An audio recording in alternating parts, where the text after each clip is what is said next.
This channel does not promote any violence, harmful, or illegal activities. All content provided by this channel is meant for an educational and information purpose only. উত্তর থেকে দক্ষিণ কলকাতার বিভিন্ন পুজো মণ্ডপের ছবি আপনাদের সামনে রাখবো। এবার আপনাদের সামনে রাখবো অজয়নগর বিবেকানন্দ পার্ক অধিবাসী বৃন্দ ক্লাবের পুজোর ছবি। এবছরে তাদের পুজোর থিম মৎস্য মারিব খাইব সুখে। থিম সজ্জায় রয়েছে সমুদ্রের আবহ এবং মৎস্যজীবীদের জীবনধারার ছোঁয়া। মাকেও একেবারে সুন্দরবনের বধূ বেশে দেখা গিয়েছে এই পুজোতে।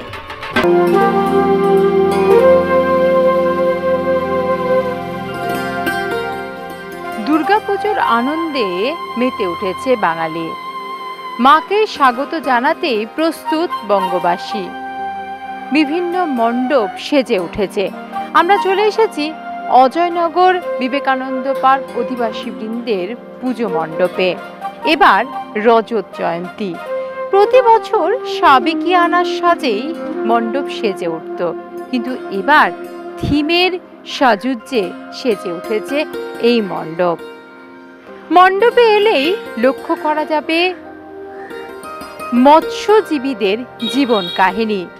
সুন্দরবনের মৎস্যজীবীরা ঠিক যেভাবে জীবন কাটান তারই ছবি তুলে ধরা হয়েছে এই মণ্ডপ জুড়ে।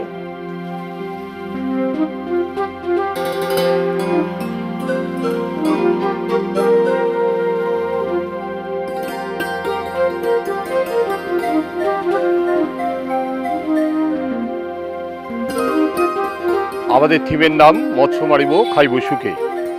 বিষয়টা হচ্ছে যে সুন্দরবনের যে সমস্ত মৎস্যজীবী আছেন তাদের যে মাছ ধরার উপকরণ, অর্থাৎ নৌকা, জাল, জালকাঠি, ঝুড়ি এবং তারা যে মাদকদ্রব্য ব্যবহার করেন, হুকো, তারপরে ধরুন বিভিন্ন বিষয়গুলো যেগুলো আছে সেগুলো নিয়েই তারা যে ব্যবহার করে টর্চ এবং কুড়ুল ইত্যাদি সব কিছু যতটা সম্ভব আমরা উপকরণ জোগাড় করতে পেরেছি। সেই উপকরণগুলো নিয়েই আমাদের এবারে পূজা মণ্ডপটা সেজে উঠেছে। এবং সবচেয়ে বড় কথা আমরা যে দুর্গা প্রতিমা এবারে যে সাজিয়েছি সেটা যে দুর্গার যে রণমূর্তি, সেই রণমূর্তিটাকে বাদ দিয়ে আমরা সুন্দরবনের গ্রামের বধূ সাধারণ স্বাভাবিক পোশাকে আমরা সাজিয়ে তোলার চেষ্টা করেছি। আশা করি দর্শকবৃন্দের ভালো লাগবে। সর্বোপরি চেষ্টা চালিয়ে যাচ্ছি যে আমাদের এই বিবেকানন্দ পার্কের সকল অধিবাসী বৃন্দকে নিয়ে এক জায়গায় সম্মিলিতভাবে, আমরা জানি এই সময় আমাদের রাজ্যের পরিস্থিতিটা খুবই খারাপ, তাও আমরা চেষ্টা করছি উৎসবে সবাইকে নিয়ে একসাথে এক জায়গায় মিলিত হওয়ার।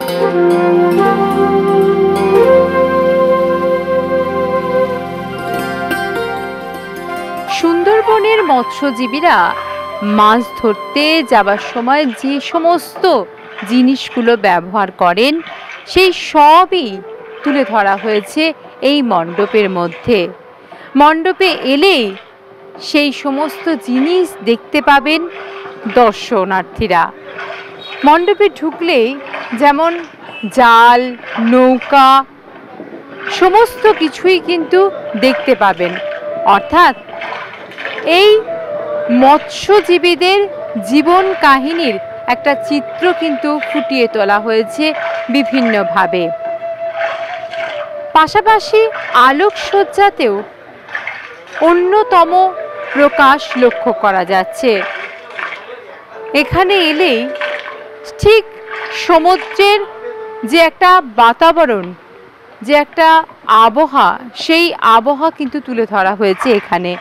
মণ্ডপ জুড়ে মাছের আদলে যেমন দেখতে পাওয়া যাচ্ছে বিভিন্ন কাটআউট, অর্থাৎ দর্শকরা যখন আসবেন মণ্ডপে ঠিক মনে হবে তারা যেন নৌকার মধ্যে আছেন এবং নৌকার মধ্য থেকে তারা জলের একটা দৃশ্য দেখতে পাচ্ছেন, যেখানে মাছেদের ঘুরে বেড়ানো এবং নৌকার মধ্যে যেভাবে মাছ রাখেন মাঝিরা, ঠিক সেই রকমভাবেই কিন্তু একটা পরিবেশ তৈরি করা হয়েছে এই মণ্ডপে। জেলেদের যে সামগ্রীগুলো লাগে, মাছ ধরতে গেলে যে জিনিসগুলো লাগে, যেমন হচ্ছে ঘুনি, আটল, জাল, জালকাঠি, পোলো, তারপরে হচ্ছে আপনার বিভিন্ন যে এই যেমন হচ্ছে জালের যে চাকাগুলো, এগুলোর মধ্যে আমরা একটা ডিজাইন দেখতে পেয়েছি।